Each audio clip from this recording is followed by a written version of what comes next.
बिस्मिल्लाहिर्रहमानिर्रहीम। मुअज़्ज़ज़ नाज़िरीन सामीन, अस्सलामु अलैकुम। एक भाई ने मुझसे पूछा कि आप ये नुस्खे हुक्मा के लिए बताते हैं या आम लोगों के लिए। यार ये तो बात ज़ाहिर है, अगर मैं ये नुस्खे हुक्मा के लिए बताता तो जितनी तफसील मैं नुस्खे में बयान करता हूँ, उसकी ज़रूरियात, परहेज़ वगैरह सब कुछ तरकीब बताता हूँ, अगर मैं हुक्मा के लिए होता तो चंद लफ्ज़ों में मैं नुस्खा बयान कर देता। मैं ये नुस्खे आपके सामने इसलिए रखता हूँ कि आप इसको मुकम्मल तौर पर समझ लें और ख़ुद तैयार करें, ताकि इस महंगाई के दौर में आप उन फजूल अखराजात से बच सकें। और साथ में ये मशवरा देता हूँ कि अपने करीबी हकीम साहब से मशवरा कर लीजिए, इंशाअल्लाह ताला मेरा ईमान है कि वो सही मशवरा देंगे। उनसे मशवरा कीजिए और ख़ुद तैयार कर लीजिए, और जो जो बातें मैंने आपके सामने रखी होती हैं, बताई होती हैं, उसी तरकीब के साथ आप बना लेंगे तो इंशाअल्लाह किसी किस्म के खतरे का एहतमाल नहीं रहेगा। ये नुस्खे आप सब लोगों के लिए होते हैं। और एक बात फिर से कहता हूँ, याद रखना, मैं कोई ऐसा नुस्खा नहीं बयान करता जिसके बारे में जानता न हो, या उसमें कहीं भी कुछ ज़रा सा किसी खतरे का एहतमाल हो या किसी ज़्यादा एहतियात की ज़रूरत हो, वह मैं बयान नहीं करता। और आज जो नुस्खा मैं आपके सामने रखने लगा हूँ, ये मैं एक तोहफे की सूरत में अपनी उन बेटियों, बहनों, माइयों के लिए बयान कर रहा हूँ जो इस तकलीफ की वजह से अक्सर अस्पतालों का चक्कर लगाती रहती है और मसला फिर भी हल नहीं होता।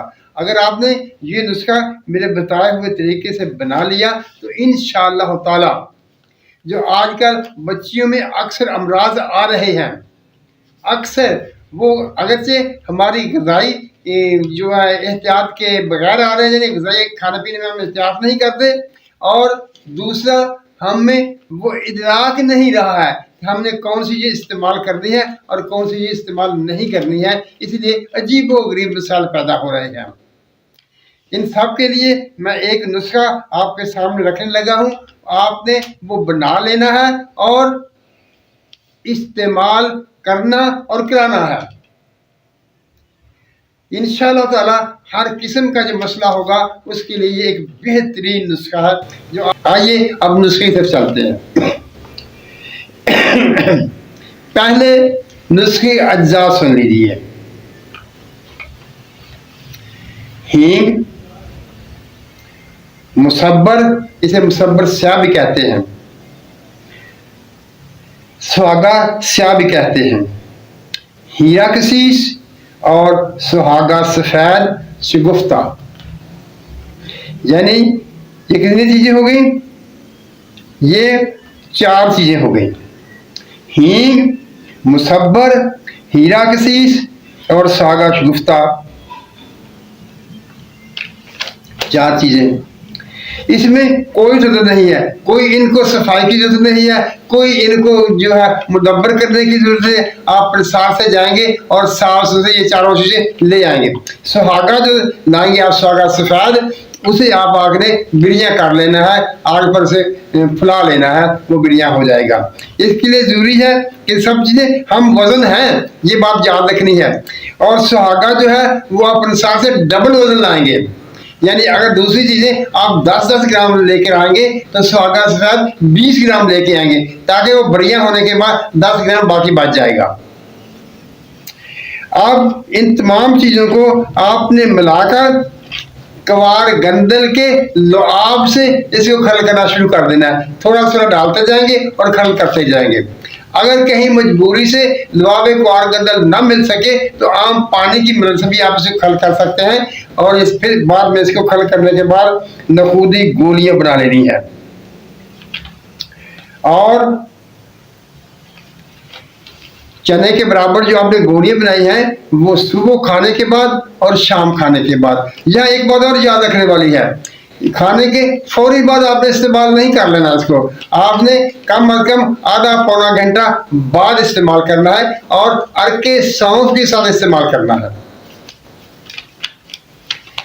यानी बात वाज़ेह हो गई कि ये चार चीजें जो है कौन कौन सी हैं? हींग, मुसब्बर, हीरा कसीस और सुहागा सफेद। चारों हम वजन होगी, लेकिन सुहागा सफेद है बढ़िया होने के बाद हम वजन होगा। जब बाजार से लेंगे तो वो डबल वजन लेंगे। इन सब को बारीक करके आपने एक बार गंदल के लुआब से खरल करना है और चने के बराबर गोलियां बना लेनी है। उनको खुश कर लेंगे, साथ में लाकर खुश करेंगे, क्योंकि धूप में लाकर खुश करेंगे तो मुसब्बर की वजह से वो खुश नहीं होंगी। इनको साथ में लाकर खुश कर लेंगे और महफूज रखेंगे। खाना खाने के बाद ये जो खुदी गोलियां आपने तैयार की हैं अर्के सौंफ के साथ, सुबह खाना खाने के 1 घंटा बाद या पौना घंटा बाद और शाम को भी खाना खाने के 1 घंटा पौन घंटा बाद ये अर्के सौंफ से आपने इस्तेमाल कर लेना है। अब सवाल ये पैदा होगा कि ये किस किस मसले के लिए हाल है। जैसा कि मैंने शुरू में कहा, औरतों का कोई भी मसला हो, किसी किस्म का मसला हो,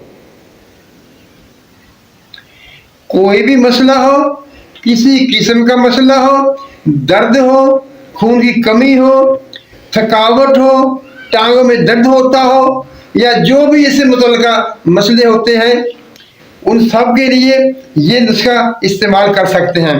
क्योंकि अगर जब ये नुस्खा आप किसी हकीम साहब के पास लेकर जाएंगे और दिखाएंगे कि बताइए क्या इसमें इन सब चीज़ों के लिए इलाज मौजूद है, तो वो आपको वाज़े करके बता देगा।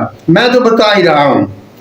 यानी आपने ये नहीं सोचना कि जो कोई भी मसला होगा, औरतों के मेंसेस के बारे में हो, उनकी सेहत के बारे में हो, उनके मैदे के बारे में हो, उनके जिगर के बारे में हो, वो सब पर ये नुस्खा काम करेगा।